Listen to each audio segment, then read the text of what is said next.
The air inside the Knesset didn't just turn cold, it turned clinical. Just now, in a chamber built for the rule of law, the State of Israel has officially authorized the state-sanctioned ending of human life. This isn't just a policy update. It is a seismic shift in the moral architecture of the Middle East. For decades, the gallows remained a ghost of the past, a relic of a different era. But today, the shadow of the noose has returned, and it is hanging specifically over one people. The vote is in, the law is signed, and the consequences are already rippling through the corridors of power from Washington to Tehran. We are witnessing the birth of a new, darker reality where the state no longer just detains, it executes. Think about the gravity of this moment. A 62-48 vote has just dismantled a 50-year status quo. The world is staring at a curiosity gap that feels like an abyss. Why now? Why this specific method? And what happens when the first rope is pulled? This isn't just about punishment. It's about a fundamental transformation of a democracy into something else entirely. The international community is in a state of absolute shock, not because they didn't see the tension building, but because they didn't believe the line would actually be crossed. That line is now a memory. The gallows are no longer a threat. They are a mandate. The historic nature of this move cannot be overstated. We are talking about a law that bypasses the need for unanimous judicial consent. We are talking about a system where a military officer can decide the fate of a human soul without the possibility of a pardon.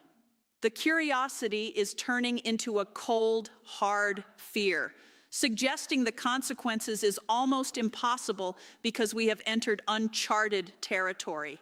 When you codify death into a military court system, you aren't just fighting a war, you are changing the definition of justice itself. The world is holding its breath, waiting for the first 90-day clock to start ticking. History tells us that once a state builds the gallows, it eventually uses them. But the specific targeted nature of this legislation creates a curiosity gap that is as political as it is moral. It creates a hierarchy of life that the Western world hasn't seen in generations. This is the urgency that is currently paralyzing diplomatic circles. The news isn't just that the law passed, it's that the safety remains are off. The guardrails are gone, the gallows are built, the law is active, and the Middle East is staring into a future where the rope is the final word. What just happened inside the Knesset is a legal explosion that has leveled the playing field of international norms. This is the immediate context. The Jewish Power Party, led by Itamar Ben-Gvir, has successfully pushed through a piece of legislation that effectively creates two different sets of laws for two different people living on the same land. This isn't a security measure in the traditional sense. It is an assertion of absolute life and death dominance. The law targets Palestinians exclusively. It specifies that for fatal attacks, the default, not the option, but the default is death by hanging. The image of the aftermath is what haunts the international press. As the final tally was read, the chamber didn't descend into somber reflection. It erupted. National Security Minister Itamar Ben-Gvir was seen brandishing a bottle in celebration, a victory lap for a man who has made the hardline escalation of the occupation his life's work. This is the visual definition of a power struggle won by the furthest reaches of the political right. It is explosive because it strips away the veneer of a unified judicial system. It officially institutionalizes what rights groups are calling racist violence and state-sanctioned discrimination. This is a power struggle that has been won by the ideologues. They have successfully forced the hand of the Prime Minister, compelling the Likud party to endorse a measure that many warn will isolate Israel from the civilized world. It is explosive because it removes the judicial safety valves we take for granted in a modern state. A death sentence no longer requires a unanimous decision by a panel of judges. A military court can now send a man to the gallows with a simple majority. The power to end life has been streamlined, simplified, and handed to the military apparatus. Frame this as it is, a total shift in the leverage of the state. Leading rights groups inside Israel have decried the move as an act of institutionalized violence. It is a legal trap designed to be permanent. The explosion of this news has hit the Palestinian Authority like a physical blow. While in the halls of the Knesset, the mood is one of grim triumph. They have moved the state from a position of holding to a position of terminating. The immediate context is a world where the gallows are the newest landmark in the West Bank. This moment was not a sudden lightning strike. It was the inevitable conclusion of a slow-motion train wreck that has been building for years. To understand the background tension, you have to look at the decades of military occupation and the cycle of violence that has hardened the hearts of both populations.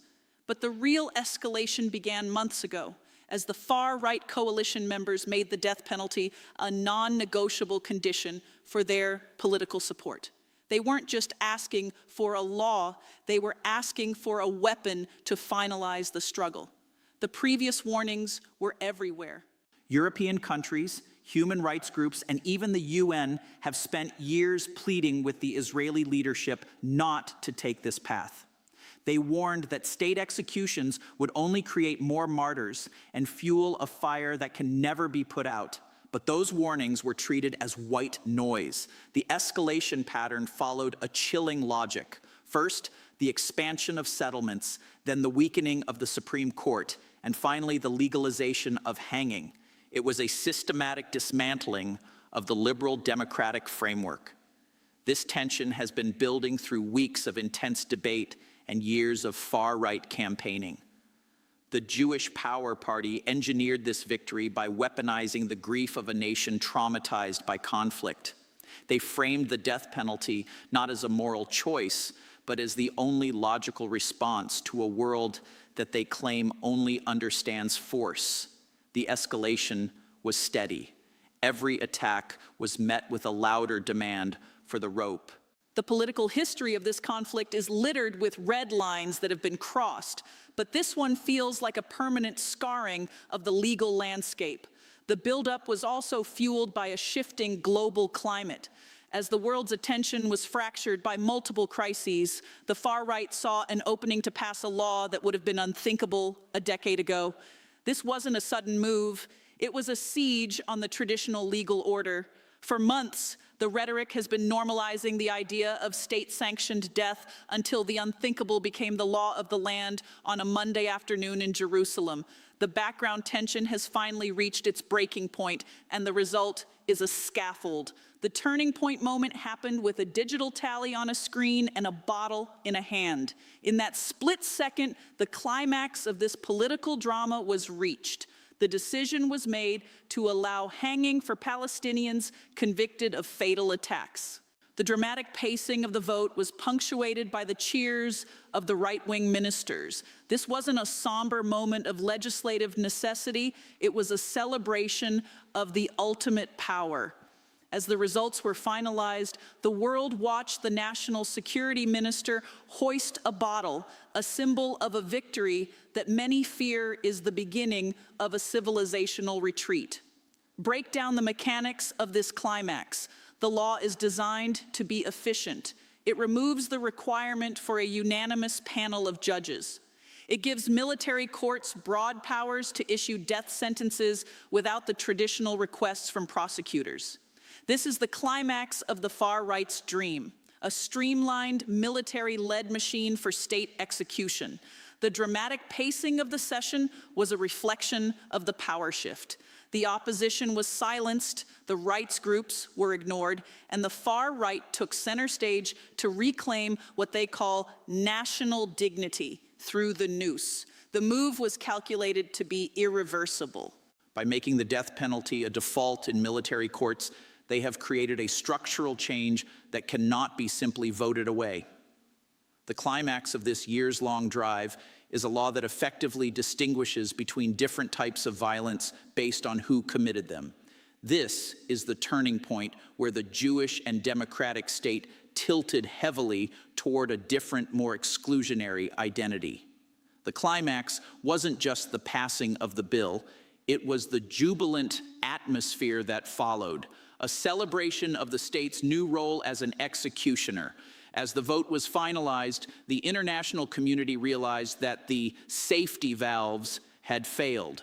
The turning point is the realization that the law is no longer a tool for rehabilitation or even traditional deterrence, but a tool for finality. The climax of this political drama is a law that bars any pardon or reduction of sentence by military commanders. It is a law of no return. The gallows are now part of the permanent infrastructure of the occupation, and the bottle held by the minister is a toast to a future where the rope is the final word on justice. The shockwaves from this vote were instantaneous and visceral. Within minutes, the international community began to pull back in horror. This isn't just about a local law, it's about the economic and diplomatic implications of a Western-aligned democracy adopting a discriminatory death penalty. Global response has been a tidal wave of condemnation. European countries, usually measured in their criticism, have been sharp and direct, calling the measure a violation of the most basic human rights. The chaos is visible in the frantic diplomatic cables being sent to Jerusalem, warning that this move has effectively isolated the country. Media fallout has been a firestorm. The image of Itamar Ben-Gvir celebrating the passage of a law that authorizes hanging is being beamed into every corner of the planet. It is a PR catastrophe that no amount of spin can fix. But the economic implications might be the real silent killer. International investors and tech firms, the lifeblood of the Israeli economy, are looking at this legal shift with profound unease. Markets hate instability, and nothing says instability like a nation changing its fundamental legal code to include ethnic-based executions. The uncertainty is a fog that has settled over the markets. The chaos of the reactions is just beginning. Rights groups are already preparing petitions to the Supreme Court, but the government has already signaled that it will ignore any judicial interference. This creates a state of total legal uncertainty. Global response is moving from words to potential action, with calls for sanctions and the downgrading of diplomatic relations. The world is enraged because this law feels like a rejection of the 21st century. It is a move backward that many believe will spark a new, even more violent uprising in the territories. The fallout is also hitting the Palestinian leadership, who now face an impossible choice: how to respond to a state that has officially authorized their execution. The uncertainty is fueling a surge of anger in the streets. Every family in the West Bank now knows that the stakes of the conflict have been raised to the ultimate level. The shockwaves are not just political, they are psychological. The latest news is that the Middle East has entered a period of total unpredictability, where the shadow of the gallows hangs over every negotiation and every interaction. In the wake of this vote, the power shift analysis is chilling. Who gains? Itamar Ben-Gvir and the far-right ideologues are the clear winners. They have proven that they are the true masters of the coalition. They have moved the Overton window so far to the right that state execution is now a mainstream policy. This is the beginning of something much bigger: the total securitization of the legal system. The long-term change is the empowerment of the military courts over the civilian judiciary. The gain is a sense of toughness for the base. The loss is the moral standing of the nation. Who loses? The civilian judiciary loses its final say. The Prime Minister loses his ability to present Israel as a liberal democracy to the West. But the biggest losers are the institutions that were supposed to protect the universal application of justice. This is the beginning of a system where the ideological burden of proof becomes a tool for political suppression. The power shift is away from the Tel Aviv elite and toward the radical settlers. It is a fundamental realignment of what it means to be an Israeli citizen and a member of the global community. What changes long-term is the very definition of the Jewish state. If the state becomes synonymous with the gallows, the identity of the nation is forever altered. Is this the beginning of something bigger? Absolutely. It is the first step in a broader plan to formalize a two-tier legal system across all territories controlled by Israel.